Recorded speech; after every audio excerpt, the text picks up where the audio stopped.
exciting time. And you know why it's so exciting? It's because we're actually changing Fable 3.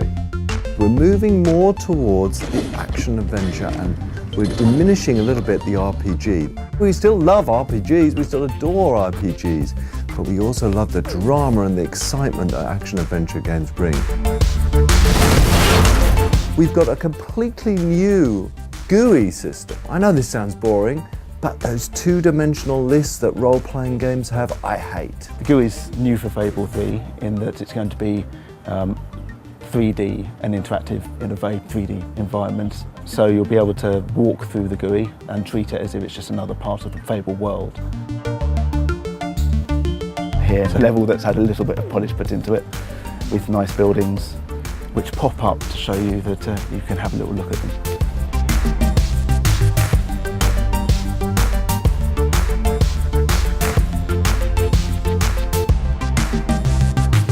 I want dressing rooms where I can change my clothes. I want armories where I can craft my weapons. I want war rooms where I can strategize. You'll be able to walk into, for example, a clothing room. You'll see statues dressed up with all the clothing that you've collected, so you can see at a glance whether you think the trousers all look good on you, that kind of thing. And you can see here we've got some outfits that we've collected during our time in the game. You'll be able to scroll through your different outfits to see what you've collected.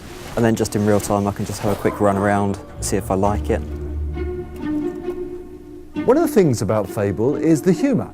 You know, people have said, it's a British humour, it's a bit like Monty Python. So we were inspired by that, and so we went out there and we got the most iconic Monty Python character ever.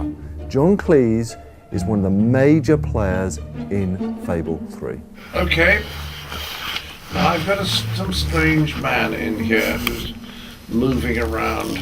I played Jasper, who is the butler at the Royal Palace, and he was originally butler to the king who's gone all wrong, the naughty one.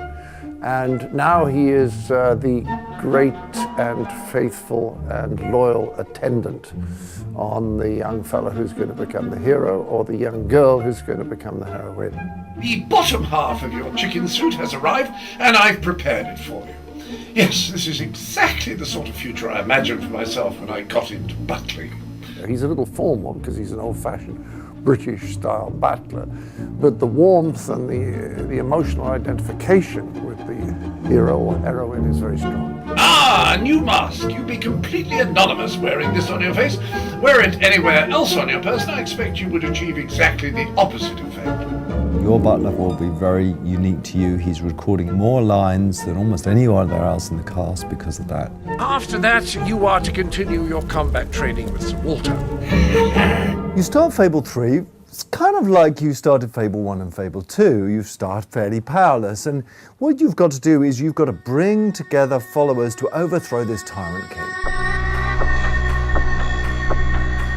On your journey to overthrowing that king, you're going to make people promises. And I love the relevance to today, because what you'll find is the promises you make are going to have to be fulfilled. But just like presidents and prime ministers in today's world, it's so hard to keep those promises.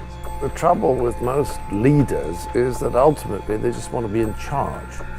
And they may cover it up under the feeling that they want to do good or make these changes, but basically they just like being top dog.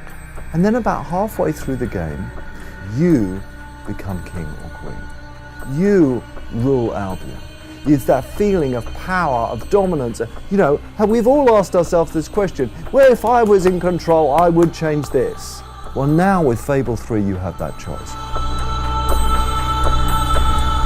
As I play through Fable, sure enough, the experience is what the Fable fans will love, absolutely.